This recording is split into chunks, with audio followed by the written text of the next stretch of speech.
Hey everybody, here we go. We've got another design that I've decided to embark upon.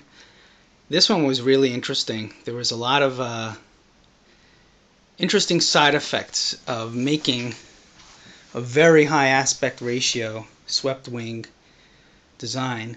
It accomplished some of the goals that I was looking for, which was of course to have extremely good glide performance and need less power in order to keep the airplane up in the air for longer periods of time. But because of the extremely long moment arm of the wingtips, when you approach a stall, so naturally one of the wings is going to have somewhat more drag than the other. It's very rare to get them perfectly balanced in the sense of drag, and the one that has more drag will indeed tend to put the airplane into a flat spin much more dramatically with these extremely long high aspect ratio wings than with a lower aspect ratio wing, and with the lower wing loading. This has a wing loading of about 9 ounces per square foot, which is in the range of what gliders typically have for RC. You get some serious lightness of the airplane, and it can climb very, very high, very fast, get up there quite high, which is really nice. And that's what I was aiming for. I also did not put on the leading edge cuffs, the drooping leading edge cuffs on this airplane, because it's something that you might not be able to see so well here, but you'll notice, I think, that the ailerons are wider at the tip than they are at the root or near the root, and that in fact ends up giving you, because of the reflex of the elevons, these are actually elevons, that ends up giving the wing tip a lower angle of attack than the wing root, and that achieves essentially pretty much the same thing as a leading edge drooping cuff would. Of course, that's only when the elevon is pointing upward. When the elevon is pointing downward, it has the opposite effect.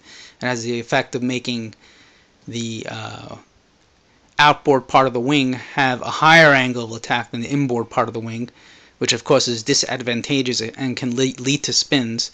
So there is still some advantage to just using the plain old leading edge drooping leading edge cuff, but I was looking to have a minimal amount of weight. I was trying to achieve extremely low wing loading here, and I was looking to have as little amount of weight as possible. This also manifests itself with respect to the winglets on the wingtips. I made them as small as possible in order to maintain yaw stability. We've spoken in some of the other videos about what these should be in order to maintain yaw stability, but something that I didn't perhaps make clear was that it's not just the wing area aft of the center of gravity, but it's also the moment arm, how far back that winglet is relative to the CG, and that's going to give it a larger moment arm. And the further back it is, the smaller they need to be, and that's exactly why I've actually displaced these winglets as far back as reasonable on this wingtip. Some other interesting things about this guy is that, in fact, the chord of the pink foam wing is actually only 5 inches from leading edge to trailing edge, not including the ailerons, and therefore the center of gravity at the root is along this dowel here that you see, and I purposely put that dowel at the center of gravity because that's where the most stress is. I'm going to turn this airplane over so you can see some of the construction technique here. I'm going to talk about flying characteristics later. But it's obvious from this that I have two dowels joining the two wings, two halves of the wing, and one of them is more or less in the center of the root, and it goes across this way, and the other one is well behind the leading edge at the root, and because that, it turns out, because of the sweep of this wing, that is where the center of gravity ends up needing to be, and you have to have something to bear the load of the forces around the center of gravity. I'm trying not to get too technical here. There's a lot of different things that go into this. I've done some interesting reading on this. And besides having that strengthening in the area of the center of gravity, I wanted as little flexing as possible along the remainder of the wing, which is what I'm focusing in on now here, and I put a dowel along there as well, along the length of the wing, and the same thing on the other side. And something that doesn't necessarily play such a large role in a short span is flex along the ailerons, but on a long span wing, it can really make a significant difference if there's some degree of flex along the ailerons, which is why I've mounted the servo and control horn pretty much almost exactly in the center of the length of the elevon. I keep on calling them ailerons, but they're really elevons. And I've also, in order to reduce flex, covered these elevons with fiber reinforced packing tape, or they call it strapping tape, I believe, in some places. And in order to, once again, reduce the flex as much as possible. Even though in this case it added a bit of weight, I thought that the flex issue was very, very important. And the other thing here is I put fiber reinforced tapes on the tape on the leading edge, along the whole leading edge, to not so much for reinforcement purposes, but more to protect the leading edge in the case of a crash into some area where there was some uneven ground or whatever, and rocks or trees or whatever. And I've already had one of those crashes. It wasn't such a bad crash, but the leading edge did impact at a reasonably high airspeed, not at 2 miles an hour, but something like 10 miles an hour. And there was pretty much zero damage to the leading edge because of this fiber reinforced tape. There's a very slight dent, maybe 1/8 of an inch, and it really made a difference. Excuse me. Over here I cut a channel along the length of the wing, which I ended up not using because of I intended to use it for the wires that lead to the servo, but in the end it just didn't work out that way. It was just easier to run them from the front of my fuselage section here. This is a fuselage. Let me just get this guy set up here for a second. This is a fuselage section which you've seen me do on other airplanes as well, and because of the fact that this is an extremely short fuselage, as you can see, it's really not long at all. It's basically there just to house the electronics. So because of that, I had really no place to put a hatch. I didn't want to put a hatch on the side or on the bottom. I wanted to maintain as much structural integrity of this fuselage as possible. So I did my typical secure the opening nose section with rubber band and just stuff it all in there, and pull my battery out from the front. I don't know if you can see the Velcro over there, but anyway, that's where the battery sits on the Velcro, and there is quite a bit of free play in terms of mounting of the battery. It can move like a range of about 2 or 3 inches, which is great. It gives a lot of flexibility with different weight batteries. This is a 2200 milliamp hour battery, so I get a lot of flight time out of it because I need very little throttle to keep this guy in the air. Quarter throttle is sufficient. I've got a 1000 kilovolt engine here with a 9-inch 6-pitch prop. Wow, let me get that right. 9-inch 6-pitch prop.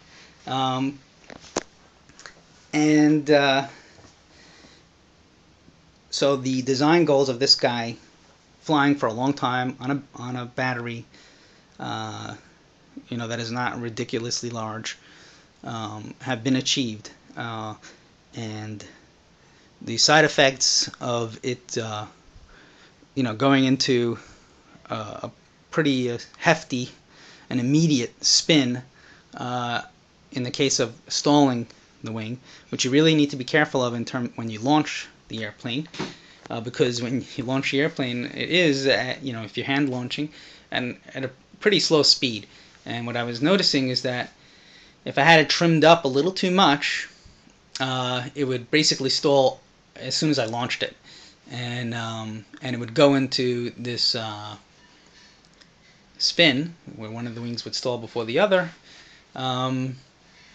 almost immediately, and sometimes it was recoverable, sometimes it wasn't. So I actually trimmed it down a little bit, which kind of made the airplane fly slightly nose down upon hand launching it. So I had to pick up airspeed and then pull up on the stick in a very short time period, in order to make sure it launched properly. Once in the air, if you're flying at anything above right near the stall speed, it's quite easy to fly, as long as you keep that speed up. And by the way, keeping the speed up on this airplane is very, very slow speed. It's only at like below 5 miles an hour or something like that where you run into problems.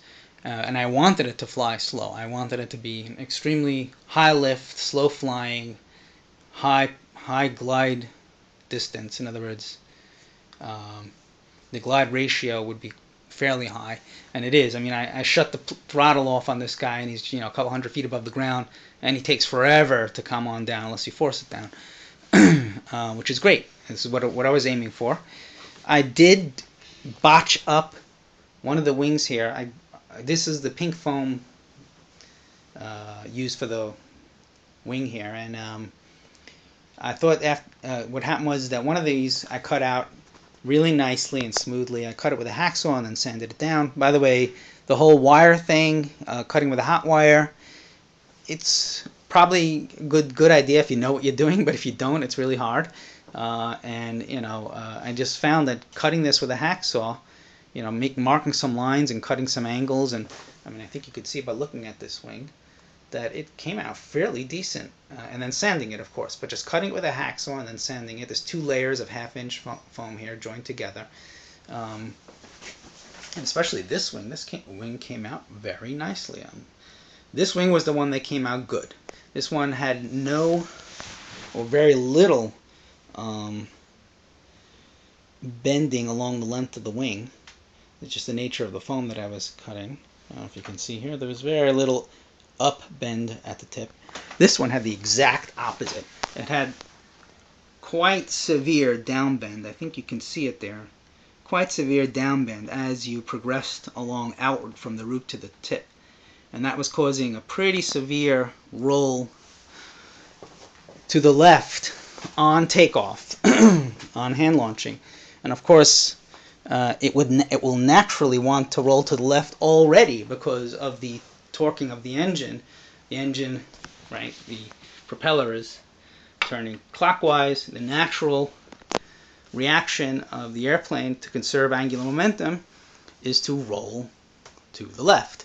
And that was exaggerated by this wing having a bend as it progressed towards the wingtip, basically having negative dihedral or anhedral, and that was causing it, especially at low speeds on launch or near a stall up in the air, to basically roll to the left in a very dramatic fashion.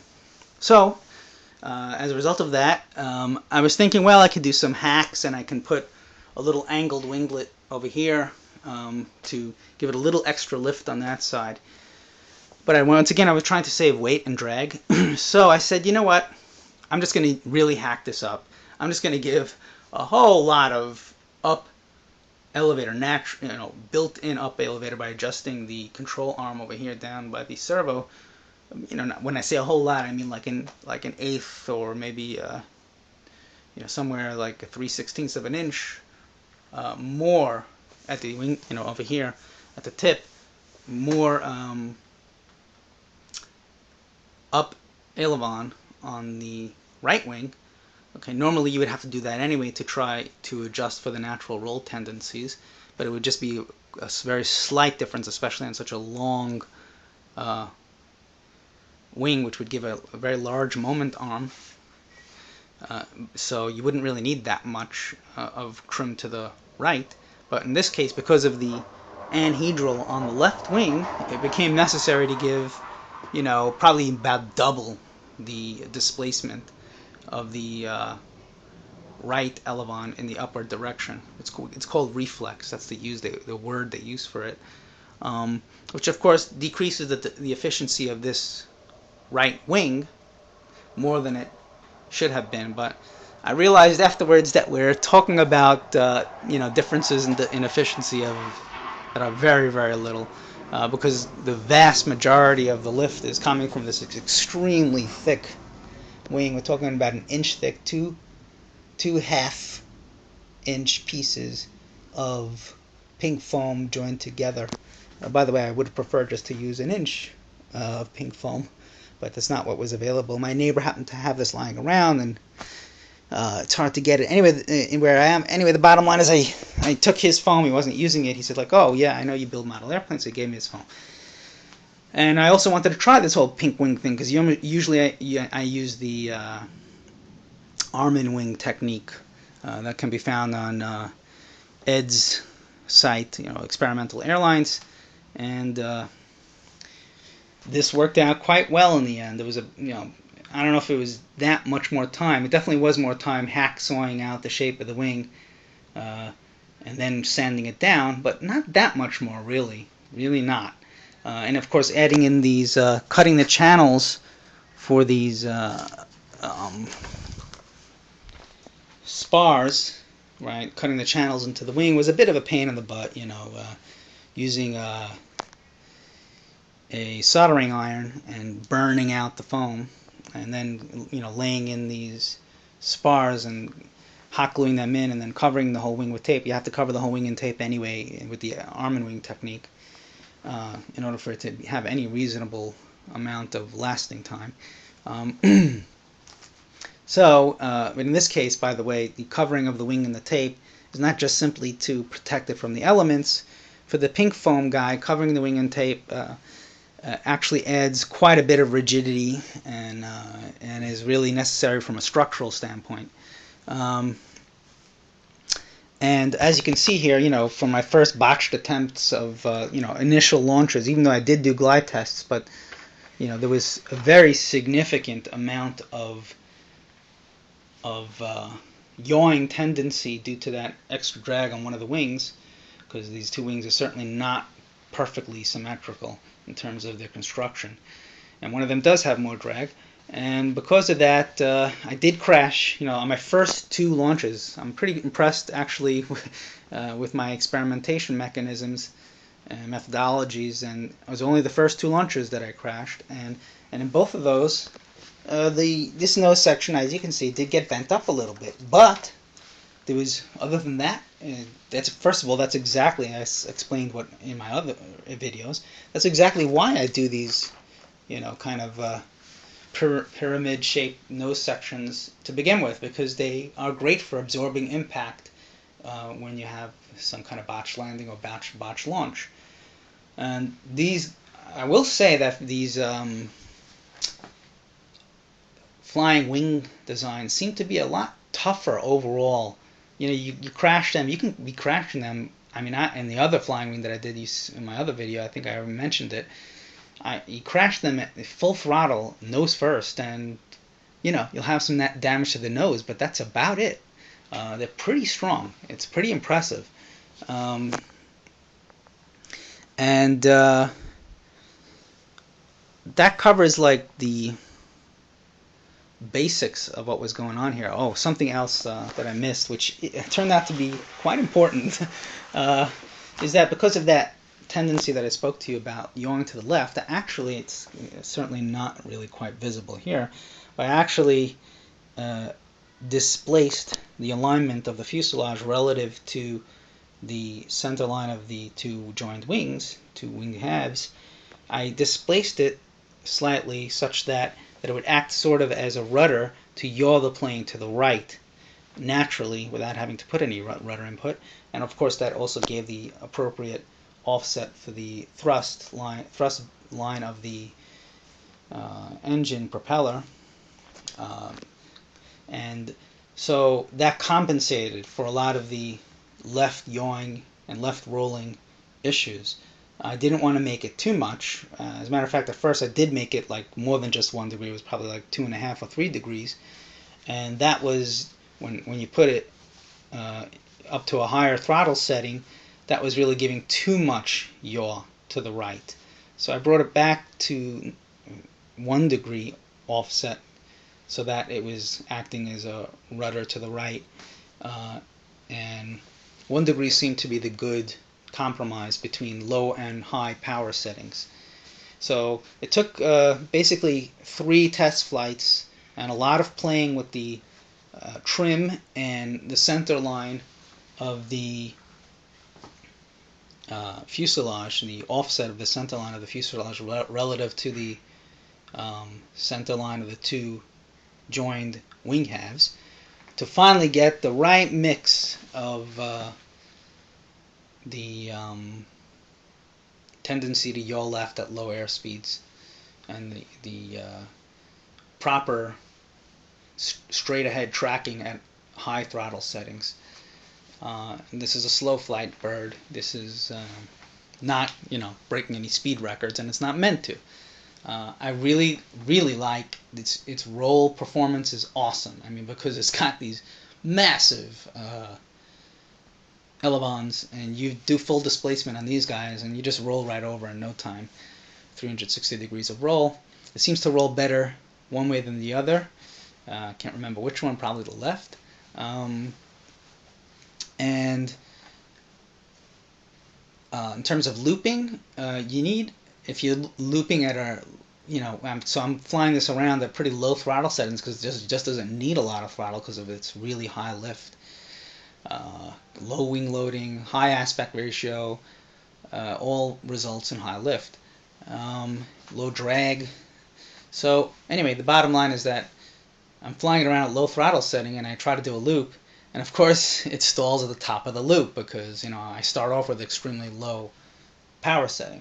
So then I start with, and then of course it goes into an inverted spin, and I have to mess around with it until it's like basically nose down, picks up enough airspeed, and then I can pull out, which of course is not exactly great for your stress levels.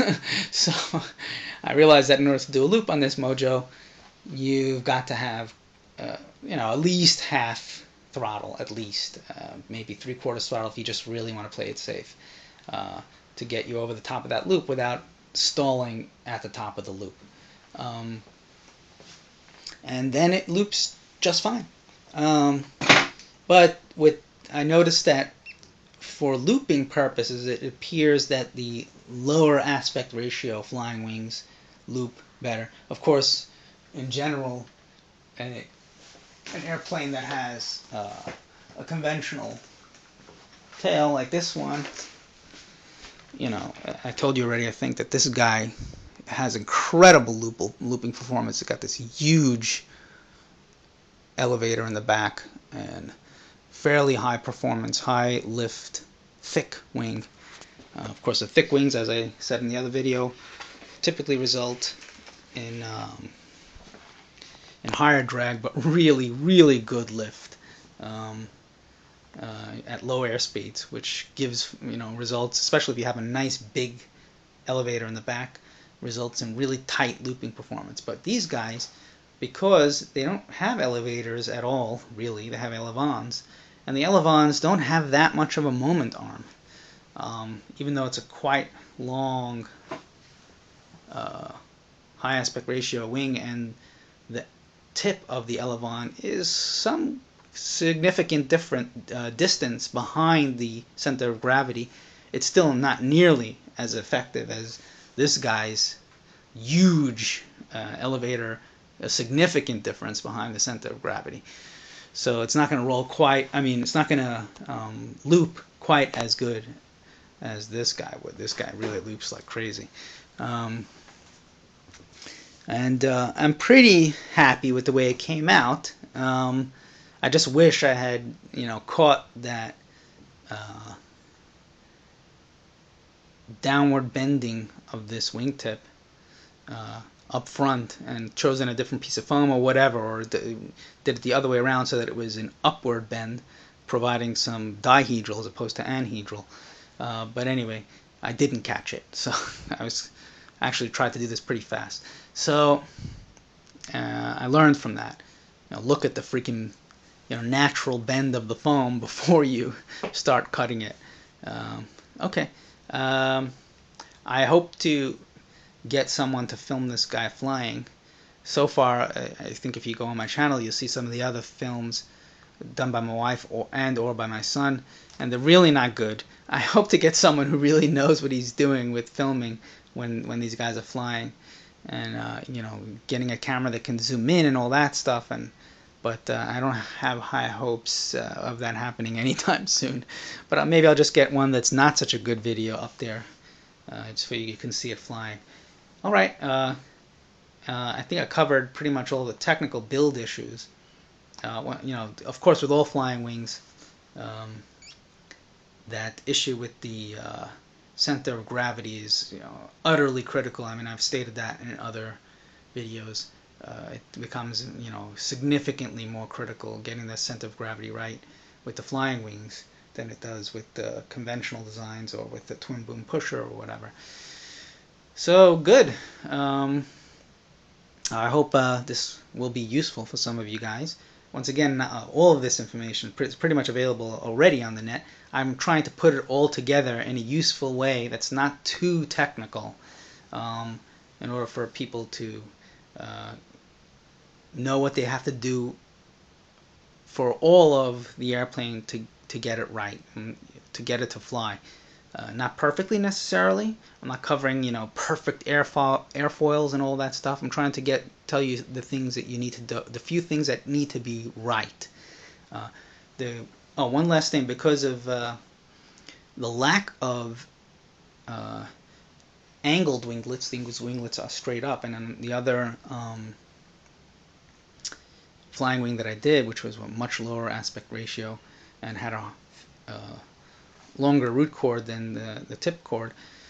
So that on that one, the lower aspect ratio flying wing that I did, which was a KFM3, I had angled winglets, which really made a very nice addition to the roll stability of the airplane. It really added a lot of good roll stability.